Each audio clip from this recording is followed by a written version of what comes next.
अस्सलाम वालेकुम। आज जो है वो हमने सेकंड क्वालिटेटिव प्रॉपर्टी डिस्कस करनी है which is boiling point elevation. और हमने पिछले लेक्चर्स में सॉल्यूशन को पूरा डिटेल में डिस्कस किया कि सॉल्यूशन क्या होता है, उसकी डिफरेंट न्यूमेरिकल्स जो हैं वो सॉल्व किए। और उसके बाद हमने जो है वो वेपर प्रेशर लोवरिंग को भी डिस्कस किया है। तो अगर आपने मेरी उन वीडियोज़ को नहीं देखा तो do check them as well.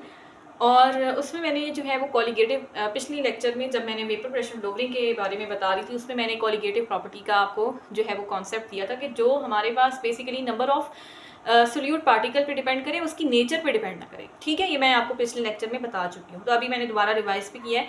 अब हम चूँकि दूसरी elevation in boiling point colligative property मतलब दूसरी कॉलिगेटिव प्रॉपर्टी डिस्कस करने लगे हैं, तो हमें पहले इस चीज़ का आइडिया होना चाहिए कि what is meant by boiling point. ठीक है, हमें वैसे एक जनरल बात पता है कि जब हमारे पास जब लिक्विड सॉलिड जो लिक्विड है वो गैसियस फॉर्म में आ जाता है तो वो बॉइलिंग हो जाती है। नहीं, ऐसा नहीं, ऐसे नहीं हमने समझना। हमें एक प्रॉपर डेफिनेशन चाहिए ऑफ बॉइलिंग पॉइंट। ठीक है, अच्छा, तो एक जो डेफिनेशन है हमारे पास वो बॉइलिंग पॉइंट की, जो कि हमें यहाँ पे बड़ी हेल्पफुल होगी, which it is basically it is the temperature at which the vapour pressure of solution becomes equal to atmospheric pressure. जिस टाइम पे सोल्यूशन का वेपर प्रेशर एटमॉस्फेरिक प्रेशर के इक्वल हो जाता है, तब हम कहते हैं, जिस टेम्परेचर पे, तब हम कहते हैं कि जो हमारे पास सोल्यूशन है वो बॉईल कर रहा है। ठीक है, अच्छा, एक बात मेरी और सुन लो कि अगर हम एक नॉन वॉलेटाइल सोल्यूट के अंदर जो है ना, एक सोल्यूशन के अंदर non volatile solute add up करते हैं, तो हमें ये बात पता है कि वेपर प्रेशर जो है वो हमारे पास डिक्रीज़ हो जाता है। तो ऑब्वियसली अगर हमारे पास उसका वेपर प्रेशर जो है वो कम हो चुका है, तो अब जो है वो हमारे पास अब हमें जो है वो ज़्यादा टेम्परेचर जो है वो देना पड़ेगा। ठीक है, ज़्यादा टेम्परेचर पे जो है वो वेपर प्रेशर एटमॉस्फेरिक प्रेशर के इक्वल होगा, क्योंकि अब वेपर प्रेशर जो है वो कम हो चुका है। समझ आ गई? अच्छा, ये बात आप थोड़ा सा, मैं आपको यहाँ पे इस चीज़ का भी कॉन्सेप्ट देती हूँ कि ये बात क्या कर रहा है। देखो, हाँ, मतलब एक तो नॉर्मल सिचुएशन में भी तो जो अगर एक कंटेनर पड़ा हुआ है हमारे पास, अगर फॉर एग्जांपल ये एक कंटेनर है, इसमें जब ना हमारे पास अगर फॉर एग्जांपल जो हमारे पास बॉइलिंग पॉइंट होता है, अगर हम वाटर की बात कर लेते हैं, हम वाटर की बात करें कि वाटर का जो बॉइलिंग पॉइंट होता है ना हमारे पास एट द रूम टेम्परेचर, वो होता है 100 डिग्री सेंटीग्रेड। तो क्या 100 डिग्री, ये मैंने सारा पानी डाला हुआ है, तो क्या 100 डिग्री पर ही है हमारे पास वाटर? अगर 100 डिग्री टेम्परेचर होगा ही तो वाटर हमारे पास जो है वो गैसियस फॉर्म में एग्जिस्ट करेगा? नो, वो हमारे पास यहाँ पर at any temperature less than 100 degree, किसी भी टेम्परेचर पे यहाँ पे जो वाटर के मॉलिक्यूल्स हैं जो कि अभी लिक्विड फॉर्म में है, वो गैसियस फॉर्म में यहाँ पे तैर रहे होंगे। ठीक है, इस लिक्विड सरफेस पे इनका कोई ना कोई वेपर प्रेशर होगा, लेकिन वो अभी भी इसको मुकम्मल तौर पे, ये वेपर्स मुकम्मल तौर पे एस्केप नहीं कर पा रहे इन द एनवायरनमेंट। और उसकी रीज़न ये है कि less than 100 degree centigrade temperature, अभी तक जो वेपर प्रेशर है इस लिक्विड का वो एटमॉस्फेरिक प्रेशर के विच इज़ 1 atm उससे कम है। ऑब्वियसली अगर ये लिक्विड सरफेस क्यों नहीं, देखो मैं पहली बात कर रही हूँ कि 100 डिग्री से कम टेम्परेचर है, और उस कम टेम्परेचर पे ये हमारे पास लिक्विड सरफेस को स्केप तो कर रहे हैं, ये वेपर फॉर्म में भी चेंज हो रहे हैं, जबकि अभी तक लिक्विड की सरफेस पे ही तैर रहे हैं। ये कम्प्लीटली तौर पे इसने इस कंटेनर को स्केप नहीं किया। और उसकी रीज़न ये है कि इसके ऊपर जो एटमॉस्फेयर का भी तो कोई प्रेशर होता है ना, एटमॉस्फेयर का प्रेशर, एटमॉस्फेयर के मॉलिक्यूल्स, एटमॉस्फेयर में कितनी कुछ गैसियस पार्टिकल्स हैं, तो उनका कुछ ना कुछ जो है वो प्रेशर लग रहा होता है। अब जो स्टैंडर्ड टेम्परेचर है, स्टैंडर्ड प्रेशर है हमारे पास सी लेवल पे, वो है एटमॉस्फेरिक प्रेशर 1 atm। तो अब आपने सी लेवल पे अगर कोई भी कंटेनर रखा है और वहाँ पे आप देख रहे हो कि लेस देन 100 डिग्री पे आपको वो कभी भी बॉयल करता हुआ नहीं देखेगा, यानी वो उसको स्केप नहीं कर पाएगा। क्यों नहीं स्केप कर पाएगा? क्योंकि ये जो इन्वायरमेंट का प्रेशर है ना, ये इसको ऊपर इस डायरेक्शन में ना फोर्स लगा रहा है। आप देख सकते हो लिक्विड ऐसे स्केप होने की कोशिश कर रहा है, लेकिन इन्वायरमेंट अपनी जो फोर्स की डायरेक्शन है इसकी ऑपोजिट है। ठीक है, ये अगर निकलने की ऐसे ऊपर कोशिश भी करेगा, अगर ये निकलने की कोशिश कर भी रहा है, तो ये जो 1 atm का प्रेशर है ना, ये ऑपोजिट डायरेक्शन पे इस पर फोर्स लगा रहा है, प्रेशर लगा रहा है, जिस वजह से ये लिक्विड सरफेस पे जो वेपर के मॉलिक्यूल्स हैं ये इसको एस्केप नहीं कर पा रहे। लेकिन 100 डिग्री पे क्या होता है, 100 डिग्री जो कि इसका बॉइलिंग पॉइंट है, वाटर का, इस पे क्या होता है कि ये जो हमारे पास वेपर प्रेशर है ना, एटमॉस्फेरिक प्रेशर के इक्वल हो जाता है। इक्वल होगा या फिर आप इसको कहोगे, कहने की बात है, इक्वल है या उससे ज़्यादा हो रहा है। इक्वल होगा भी तब भी, और अगर ज़्यादा होगा तब भी, तब वो इस काबिल होगा कि ये जो है वो लिक्विड के पार्टिकल्स जो हैं वो एस्केप कर सकें इस लिक्विड सरफेस पे। ये जो वेपर्स थे ना, ये इसको मुकम्मल तौर पे पूरे इन्वायरमेंट में ये स्प्रेड आउट हो जाए। तो ये अब हम कहेंगे कि लिक्विड जो है वो बॉयल कर रहा है। देखो, इवापोरेशन तो हर स्टेज पर हो रही है। इवापोरेशन तो आपको किसी भी टेम्परेचर पे, 100 से कम किसी भी टेम्परेचर पे आपको देखने को मिलेगी कि मतलब लिक्विड की सरफेस पे जो है वो हमारे पास वेपर्स जो है वो तैयार है। लेकिन ऐसा कौन सा टेम्परेचर है कि जिसपे वो मुकम्मल तौर पे इन्वायरमेंट में स्प्रेड हो जाते हैं, ठीक है, एस्केप कर जाते हैं मुकम्मल तौर पे? वो तभी मुमकिन है ना कि जब हमारे पास अगर इन्वायरमेंट का प्रेशर से ज़्यादा उसका वेपर प्रेशर हो जाए। समझ आ गई है?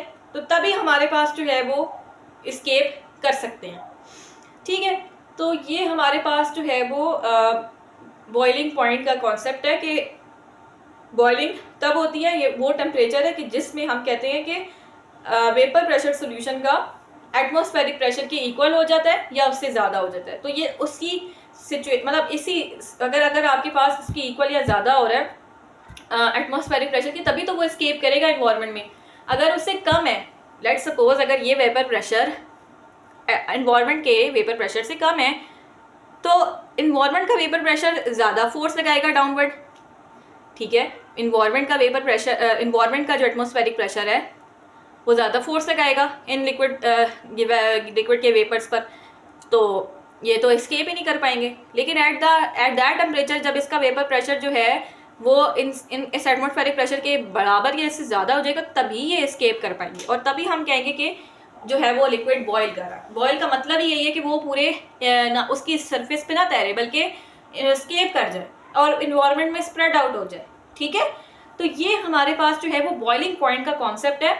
और यहाँ पर हम एलिवेशन, देखो अब मैं आप इस एलिवेशन इन बॉइलिंग पॉइंट को, अगर हम एक non volatile solute add up कर रहे हैं सोल्यूशन के अंदर, मैं आपको वो बॉइलिंग पॉइंट में फिर एलिवेशन क्यों होती है। अगर for example let suppose water की ही मैंने एग्जांपल ली है कि लेट सपोज अगर 100 डिग्री उसका एक स्टैंडर्ड बॉइलिंग पॉइंट है, मगर वो अभी उसमें हमने कोई नॉन वोलेटाइल सोल्यूट नहीं ऐड किया।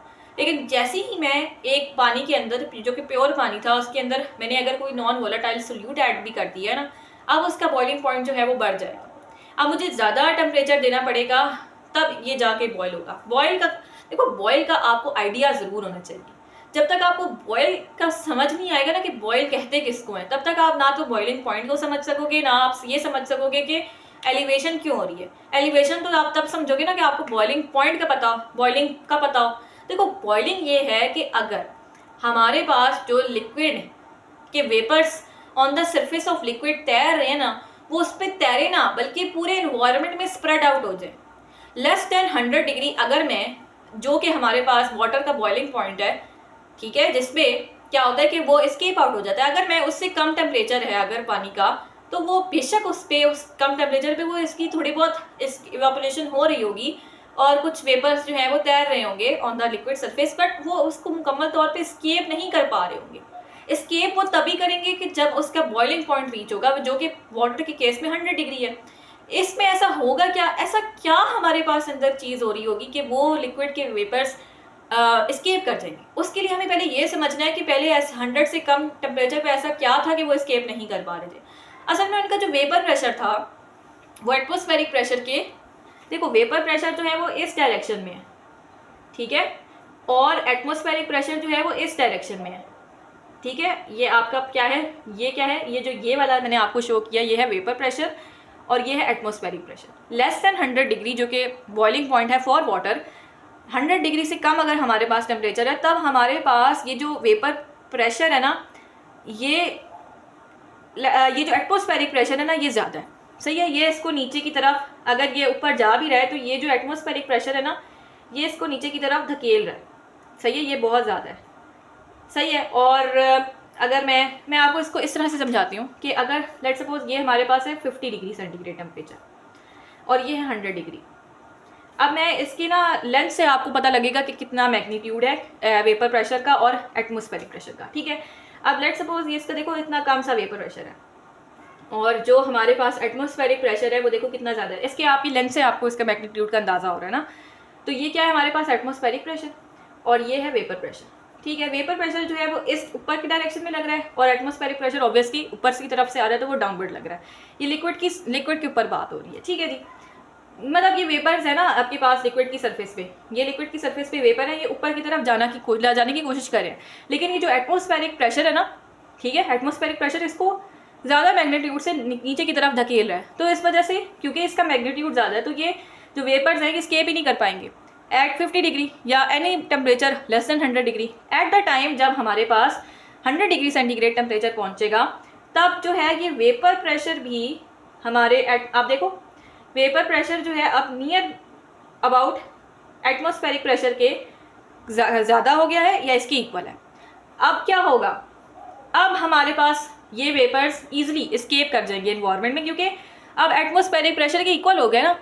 अब जितनी फोर्स ऊपर से लग रही है नीचे से भी उतनी ही फोर्स लग रही थी। पहले तो ये बहुत कम था, पहले वेपर प्रेशर बहुत कम था, लेकिन अब जब हमारे पास टेम्परेचर ज़्यादा हुआ है इससे क्या हुआ है, इसका वेपर प्रेशर बढ़ा है और हमारे पास एटमॉस्फेरिक प्रेशर की इक्वल हुआ है या उससे ज़्यादा हो गया है और अब ये ईजिली एस्केप कर जाएगा।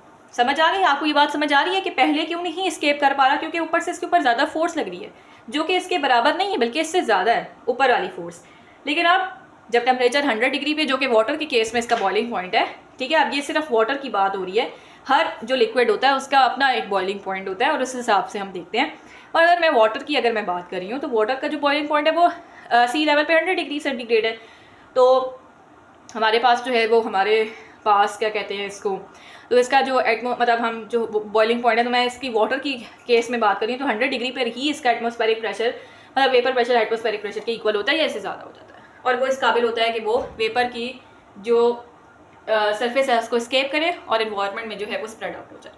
अच्छा, उसके बाद जो नेक्स्ट चीज़ हमने पढ़नी है वो है इसी का ग्राफ, कि मतलब नॉन वोलेटाइल सोल्यूट को, ये तो हमने अभी बॉइलिंग पॉइंट का ही कॉन्सेप्ट समझा है।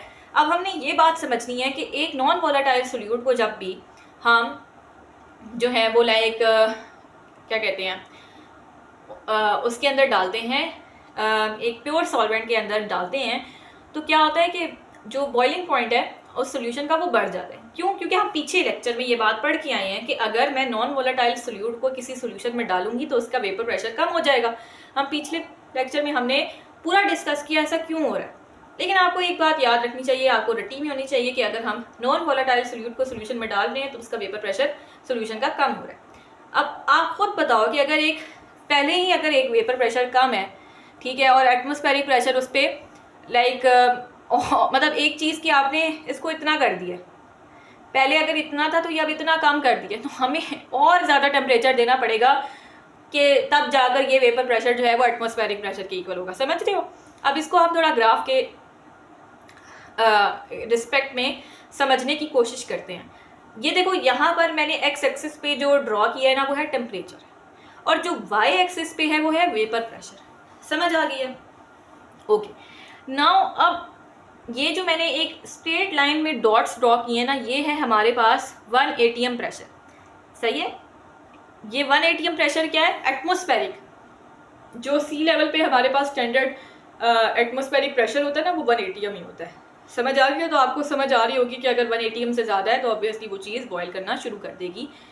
समझ आ गई? अच्छा, क्योंकि ये वो टेम्परेचर है, वो प्रेशर है जिसके बाद जो है वो ऑब्वियसली वेपर प्रेशर जो है वो इक्वल हो जाएगा इसके। मतलब इसके अगर वेपर प्रेशर जो है वो इक्वल हो जाता है तो चीज़ बॉयल करने लग जाएगी। अब हम ये देखते हैं कि अगर एक सर्टेन टेम्परेचर था हमारे पास, कोई भी टेम्परेचर था, उसमें मतलब अभी ये नहीं, अभी इसका जो देखो इस टेम्परेचर पे, लेट सपोज कि ए टेम्परेचर है, इस टेम्परेचर पे जो इस प्योर सॉल्वेंट की मैं बात कर रही हूँ, अभी मैंने इसमें कोई नॉन वोलेटाइल सोल्यूट नहीं डाला, तो ये प्योर सॉल्वेंट का आप देखो इस पे अगर मैं यहाँ पे लाइन ड्रॉ करूँ तो इस टेम्परेचर पे, ए टेम्परेचर पे अभी जो इस प्योर सॉल्वेंट का वेपर प्रेशर है वो कुछ 1 atm से कम है, लेट सपोज 0.5 है। लेकिन आप देखो अब देखो ये वेपर प्रेशर जो है ना, इसका टेम्परेचर बढ़ा है, ये देखो यहाँ से इसका टेम्परेचर भी बढ़ा है, जब टेम्परेचर बढ़ा है तो वेपर प्रेशर भी बढ़ा है। देखो अब इस टेम्परेचर पे, ये जो मैंने डॉट से शो किया हुआ है, इस टेम्परेचर पे, ये कोई भी सर्टेन टेम्परेचर है जो कि इस टेम्परेचर पे, ठीक है, इस टेम्परेचर पे इस प्योर सॉल्वेंट का जो वेपर प्रेशर है वो अब 1 atm के इक्वल हो रहा है। अब 1 atm पे इक्वल हो रहा है, इसका क्या मतलब है कि इस टेम्परेचर पे ये बॉयल करना शुरू कर देगा। इसका मतलब यही टेम्परेचर है जो कि इसका बॉइलिंग पॉइंट है प्योर सॉल्वेंट का। बात समझ आ रही है ना, ये ग्राफ समझ आ रहा है ना आपको कि देखो ये हमने एक्स एक्सिस पे टेम्परेचर ड्रॉ किया है, वाई एक्सिस पे हमने प्रेशर ड्रॉ किया, वेपर प्रेशर, ठीक है। और हमने एक स्ट्रेट लाइन बता दी है, हमने एक रेफरेंस दे दिया कि 1 atm का प्रेशर है, और हमें पता है कि 1 atm अगर रीच करता है इस प्योर सॉल्वेंट का प्रेशर, तो वो उसका बॉइलिंग, वो उस पॉइंट पे जो टेम्परेचर होगा वो उसका बॉइलिंग पॉइंट होगा। क्यों? क्योंकि 1 atm के ही तो इक्वल लाना है हमने, यही तो एटमॉस्फेरिक प्रेशर है। तो बहरहाल अभी अगर फॉर एग्जांपल ए इंस्टेंट पर जो टेम्परेचर था उस पर इसका प्योर सॉल्वेंट का वेपर प्रेशर कुछ एक्स था, और हमने जैसे जैसे टेम्परेचर बढ़ा रहे हैं तो आप देखो कि इसका वेपर प्रेशर भी बढ़ा है। ये ग्राफ का लाइन तो यही शो करिए ना कि जैसे जैसे टेम्परेचर बढ़ रहा है तो इसका वेपर प्रेशर भी बढ़ा है। और इस टेम्परेचर पे जहाँ से मैंने आपको डॉट शो कर रही हूँ, इस टेम्परेचर पे आप देख सकते हो क्लियरली कि ये इसका जो इस टेम्परेचर पे जो वेपर प्रेशर हो रहा है वो 1 atm पे पहुँच गया है, और हमें यही तो चाहिए, हमें वेपर प्रेशर 1 atm के ही तो इक्वल करना है। तो अगर इसके इक्वल हो जाता है तो हम कहेंगे कि ये वाला जो टेम्परेचर है, ये वाला टेम्परेचर इसका बॉइलिंग पॉइंट है। तो ये जो मैंने आपको डॉट शो किया है ये इसका बॉइलिंग पॉइंट है तब जब ये एक प्योर सॉल्वेंट है। बट अगर मैं इसी प्योर सॉल्वेंट के अंदर कोई नॉन वोलेटाइल सोल्यूट ऐड कर देती हूँ और तब मैं इसका बॉइलिंग पॉइंट का टेम्परेचर देखती हूँ, तो आप देखोगे कि ज़्यादा आएगा। कैसे? आपको ग्राफ बता रहे हैं क्यों ज़्यादा आएगा, क्योंकि वेपर प्रेशर कम हो चुका है ना नॉन वोलेटाइल सोल्यूट को डालने से। तो वेपर प्रेशर जितना जितना कम करे उतना ही आपको टेम्परेचर देना पड़ेगा। बात समझ आ रही है? अच्छा, तो अब मैंने आपको ये बताना था ग्राफ के थ्रू के किस तरह से बॉइलिंग पॉइंट के अंदर एलिवेशन आती है। अब यहाँ पे आप देखो नॉन वोलेटाइल सोल्यूट है, यहाँ पे आप देखो कि ये नॉन वोलेटाइल सोल्यूट का आप देखो कि ज़्यादा टेम्परेचर पे, इस मैंने डॉट शो किया है, इस टेम्परेचर पे जाकर इसका वेपर प्रेशर 1 atm के इक्वल होता है, जबकि प्योर सॉल्वेंट का पीछे पहले ही कुछ कम टेम्परेचर पे ही जाके जो इसका वेपर प्रेशर है वो 1 atm के इक्वल हो जाता है। जबकि मैंने ज़्यादा टेम्परेचर देना पड़ेगा तब जाके नॉन वोलेटाइल सोल्यूट के अंदर जो सोल्यूशन पड़ा हुआ है उसका जो वेपर प्रेशर है वो 1 atm के इक्वल होता है। तो ये ग्राफ आपको क्लियरली शो करता है कि हमारे पास जो बॉइलिंग पॉइंट में एलिवेशन है वो कैसे हो रही है। अब यहाँ पर आप देखो कि ये वो टेम्परेचर है, ये वो बॉइलिंग पॉइंट है जो कि प्योर सॉल्वेंट का है, और ये नॉन वोलेटाइल सोल्यूशन का जो है वो हमारे पास बॉइलिंग पॉइंट है। ठीक है, अब आपकी देखो कि इसमें ये जो मैंने एक स्ट्रेट लाइन शो की है, ये हमारे पास जो है वो डिफरेंस है इन बॉइलिंग पॉइंट। ठीक है, इस डिफरेंस इन बॉइलिंग पॉइंट को मैंने डेल्टा टी बी से शो किया। डेल्टा मतलब डिफरेंस, ऑब्वियसली ये डिफरेंस ये ना, यानी कि पहले जो है वो इतना था और अब इतना है, तो ये जो इसमें डिफरेंस है इसको ही हम एलिवेशन कह रहे हैं, यही एलिवेशन इन बॉइलिंग पॉइंट है। अच्छा, क्योंकि ये जो टी बी नॉट है ये बॉइलिंग पॉइंट है सॉल्वेंट का, और ये जो टी बी है ये बॉइलिंग पॉइंट है सोल्यूशन का। सोल्यूशन का मतलब सोल्यूशन तब बनता है ना कि अगर उसमें आपको सोल्यूट डाल दो, तो मतलब नॉन वोलेटाइल सोल्यूट की बात हो रही है यहाँ पे। तो मतलब जो बॉइलिंग पॉइंट सोल्यूशन का वो ये है और सॉल्वेंट का ये है, और इनमें जो डिफरेंस आ रहा है या जो एलिवेशन आ रही है उसको हमने डेल्टा टी बी से रिप्रेजेंट किया। अच्छा, अब अकॉर्डिंग टू द एक्सपेरिमेंट्स जब हमने किए तो हमें ये पता चला, ये बात आपने याद रखनी है कि अकॉर्डिंग टू एक्सपेरिमेंट ये बात प्रूफ है कि हमारे पास जो होता है बॉइलिंग पॉइंट एलिवेशन, ये डेल्टा टी बी क्या है? Boiling point elevation. समझ आ गई? बॉइलिंग पॉइंट एलिवेशन का मतलब है कि क्या चेंज आया है हमारे पास, क्या इंक्रीज आया है। वो ऑब्वियसली यही तो है, यही तो हमारे पास इंक्रीज आया है इन द बॉइलिंग पॉइंट। तो वो कहता है कि जो अकॉर्डिंग टू द एक्सपेरिमेंट्स हमें ये बात पता चली कि जो हमारे पास चेंज होता है इन द बॉइलिंग पॉइंट या एलिवेशन होती है जो बॉइलिंग पॉइंट के अंदर, वो उसकी मोलैलिटी के डायरेक्टली प्रोपोर्शनल होती है, ये अकॉर्डिंग टू द एक्सपेरिमेंट्स। तो मोलैलिटी क्या थी? पिछले हमने लेक्चर्स में बात की है, number of moles of non volatile solute and mass of the solvent पर केजी। ये हमने पीछे मोलैलिटी का फॉर्मूला भी हमने किया है, उसके ऊपर हमने न्यूमेरिकल्स भी सॉल्व किए हैं। तो बहरहाल मोलैलिटी आपको समझ आ गई। अच्छा, मोलैलिटी को उससे खोल के लिखती है, सिंपल सी बात है। और यहाँ पर बात पता है ना कि मोलैलिटी के जब हम मैस ऑफ सॉल्वेंट पे डिवाइड करते हैं तो वो that mass should be in KG. समझ आ गई? अच्छा, जो अब हमने ये चीज़ देखनी है कि जो हमारे पास एलिवेशन, यहाँ पे आपने ये बात याद रखनी, ये मोलैरिटी नहीं है, ये मोलैलिटी है। और मोलैलिटी में अगर मैं आर वाला, मोलैरिटी में हम जो है वो नंबर ऑफ मोल्स को डिवाइड करते हैं वॉल्यूम पे, लेकिन मोलैलिटी में हम नंबर ऑफ मोल्स को मैस पे डिवाइड कर रहे होते हैं, ये बात याद रखनी है। तो अभी जो बॉइलिंग पॉइंट के अंदर एलिवेशन आई है वो किसके डायरेक्टली रिलेटेड है? मोलैलिटी के डायरेक्टली रिलेटेड है, नॉट मोलैरिटी, इट्स मोलैलिटी। तो अभी हमने इसको, इस फॉर्मूले को खोल के लिखा है, और अगेन प्रोपोर्शनैलिटी को हटाने के लिए we introduce some kind of constant, और इस केस में इस कांस्टेंट को, जो भी कांस्टेंट है, इस कांस्टेंट को हम ऑब्वियसली क्या नाम देंगे? Molal elevation constant. नाम से एक मोलल क्यों? क्योंकि मोलैलिटी है, और मोलैलिटी है ना आगे, और जो हमारे पास क्या कहते हैं इसको, के बी है, ठीक है।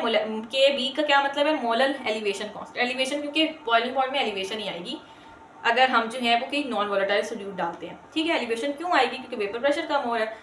तो ये भी तो मैंने आपको सारा कॉन्सेप्ट दिया ऐसा क्यों हो रहा है, बट यहाँ पे मैं ये आपको बताना चाह रही थी कि जो फाइनल हमारे पास जो मैथमेटिकल इक्वेशन आती है for calculation of elevation of boiling point, वो इस तरह से निकलती है, सिंपल है, कोई मुश्किल नहीं है इसमें, डायरेक्टली रिलेटेड है मोलैलिटी के, और हमने कांस्टेंट हटाया है, तो वो हमारे पास किसकी इक्वल आ चुका है?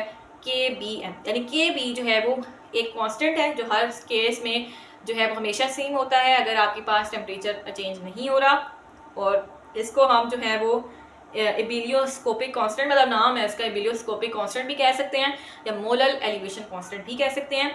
अब तक के लिए इतना ही, होप्स हो कि आपको ये लेक्चर समझ आया होगा। अल्लाह हाफिज़।